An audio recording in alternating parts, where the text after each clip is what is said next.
Hi, this is Real World Audio, and this is episode number 4 of the high and low efficiency loudspeaker driver series. And I know I will be posting with these videos on different days, but I have been shooting them back to back, so probably by now my tongue is really stuck to my palate and it will be a little bit harder to speak for me. So let's have a look at the ultra efficient driver versus low efficient driver. What do they do to the crossover? And what they do, uh, that literally means that crossover parts quality matters. So now you're going to also understand that there's a vast difference between the demands of what an ultra high efficiency loudspeaker has to a crossover versus what a low efficiency loudspeaker uh, asks from a crossover to do.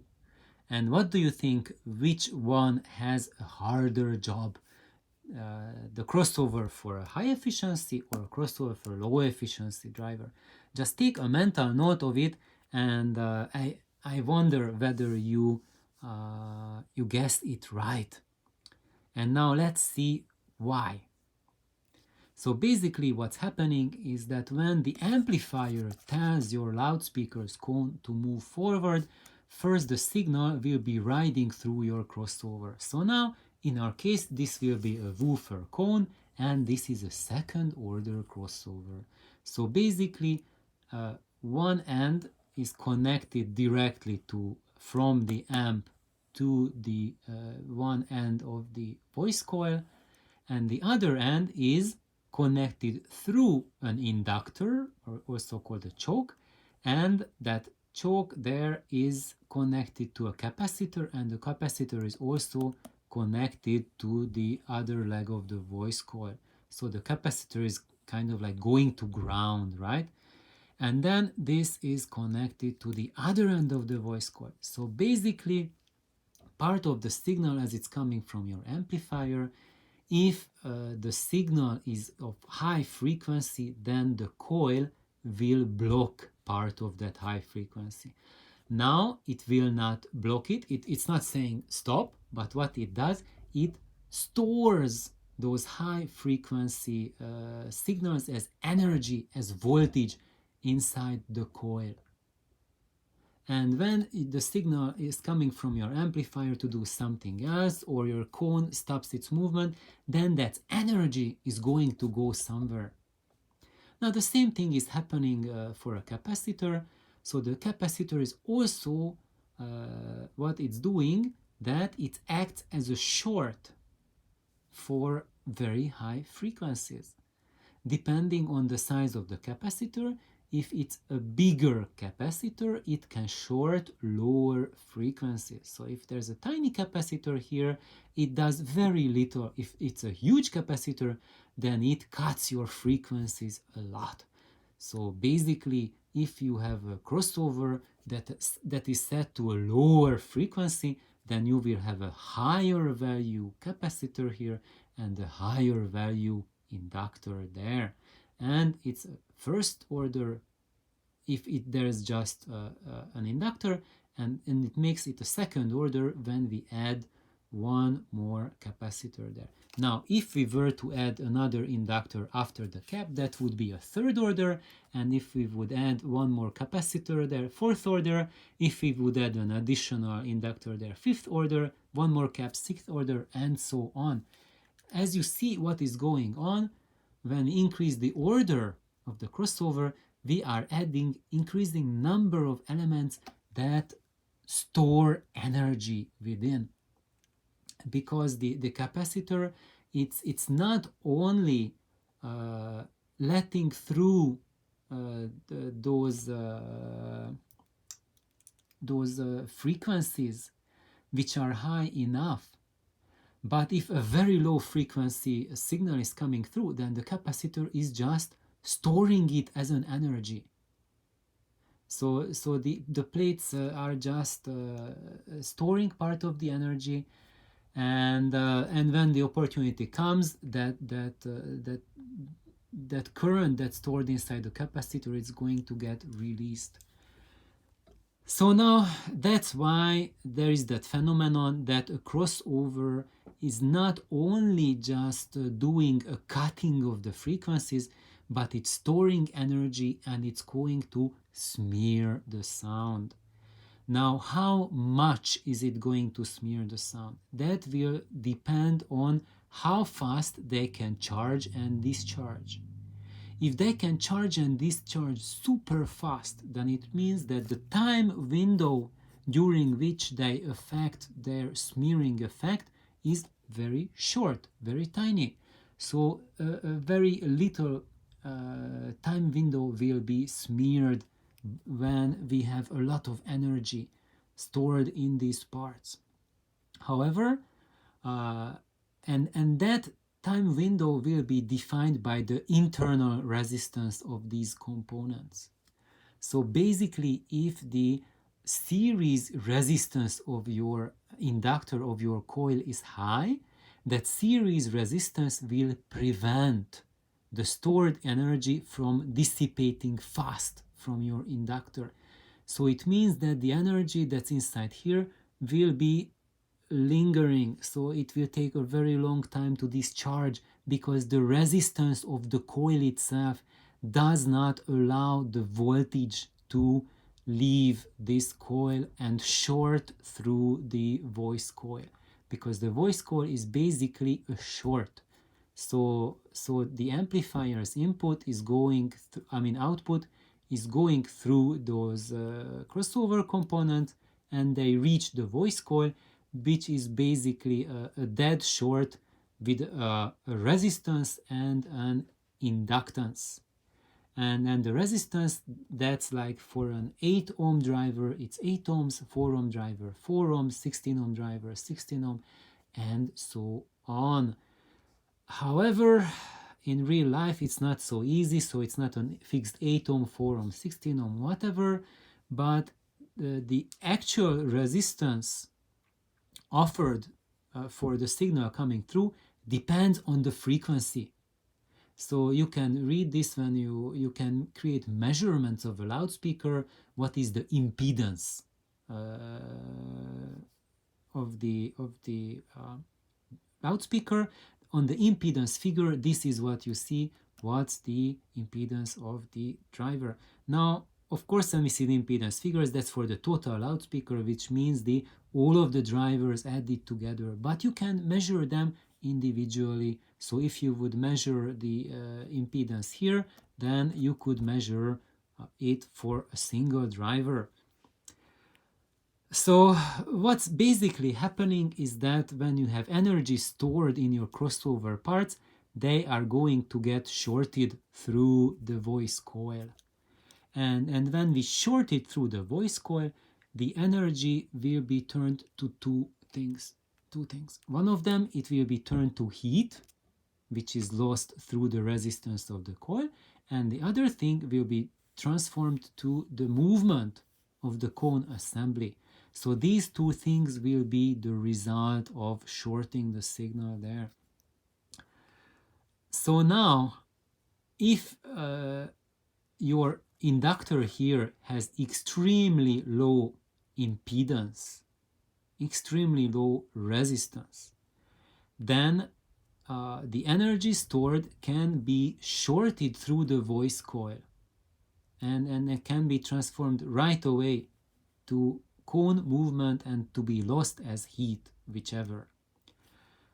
However, if this coil, if this inductor has higher resistance, let's say like 0.75 ohms, that's big enough so that the coil cannot take out the stored energy right away, but because it's slowed down by the resistance of the coil, and that will cause a smearing. Basically, the information stored here will not get here on time.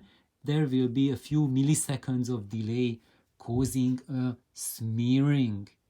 And that's why capacitor and inductor upgrade in a crossover is so crucial and so vital. and it's not just BS created by boutique parts manufacturers, but this is a reality that the lower DCR of a coil does have a vast impact on the response and speed and precision of your loudspeaker driver. So physics directly is responsible for what's happening when you upgrade a crossover part. The same is true for capacitors. Capacitors have internal series resistance, ESR, which also defines the speed at which a capacitor can charge and discharge. And if it's like a super low ESR, then it does not oppose resistance to the charge that's being discharged, so it can directly go and meet your loudspeaker cone and turn into music. Now, and this was just how things work, but now what's the difference between a low efficiency driver cone and ultra high efficiency driver cone? So when we have a high efficiency driver cone, then when we move back and forth, there is a very low amount of signal going through here. So to reach the same 102 dB SPL, in the case of a ultra high efficiency loudspeaker, we need to push 1 watt through the crossover network into the loudspeaker. So that means that only 1 watt energy, or part of it, depending on the exact frequency of the signal being passed, is going to be stored within those two devices. So basically your inductor has to charge with 1 watt equivalent of energy or less, and discharge 1 watt or less. And basically we have this resistance, and that's going to allow 1 watt to dissipate at a specific time. Now to reach the exact same SPL for a low efficiency driver, we need 100 times that much. So we need to basically push through 100 watts through the same crossover network. And to have the same impulse response time, we would need 100 times lower DCR for the choke than we have for the ultra high efficient driver to have the same quality crossover. So basically, by amping up the amount of power that the crossover needs to dissipate, needs to work with, we are increasing the time smear caused by that crossover network by the factor that we are increasing the power with. And if it's like just like twice the power, twice the time smear, that's not that obvious. But if it's a 100 times the time smear, now we are talking about gargantuan effects of colorations by your crossover network. And that's why when you have a low efficiency loudspeaker, in that case, if you go for an active crossover, that can be a total game changer for you, because to have a passive crossover for a low efficiency driver that has a virtually 0 ohm DCR inductor, that's going to cost you as much as a used car, probably. And most loudspeakers in the market don't have crossover chokes in them costing that much, or some of them which have like Wilson Audio and Focal, those caliber loudspeakers, they do that have those insane prices they come with. And part of the reason why they have those insane prices is because they have such extreme inductors and extremely high quality capacitors in their crossover network that allow that network to charge and discharge at that extremely high rate which that extreme power demands are asking from those lower efficiency drivers and loudspeaker solutions. And if you do not have the means to have those extremely high quality crossover parts, then using DSP as an active crossover before your amplifier does remove this charging and discharging difficulty that your loudspeaker faces. However, if you have an ultra efficient loudspeaker, then having a choke and having a capacitor that can charge and discharge at a rate which is not just acceptable but fantastic for a 1 watt or less power level, that can be done with a sane amount of money. So I think that is one consideration that needs to be done when looking at crossover networks, is that the demands on the crossover are astronomically different when we are talking about an ultra efficiency loudspeaker and a low efficiency loudspeaker. So thank you everyone for tuning in. Please share your experiences, your comments, your suggestions. Have an awesome day. Please like, subscribe, and have a blast on your audio journey. And I'm truly excited for everyone's journey. And I'm just as excited if you have a low efficiency loudspeaker and you use DSP to crossover as when you are using a high efficiency driver, maybe with DSP, maybe with passives. All of them offer wonderful opportunities and wonderful experiences. And if you share them, that allows the rest of us to learn from your story, to learn from your experiences, and that will make all of us the wiser and smarter. So thank you. Have a blast. Bye bye.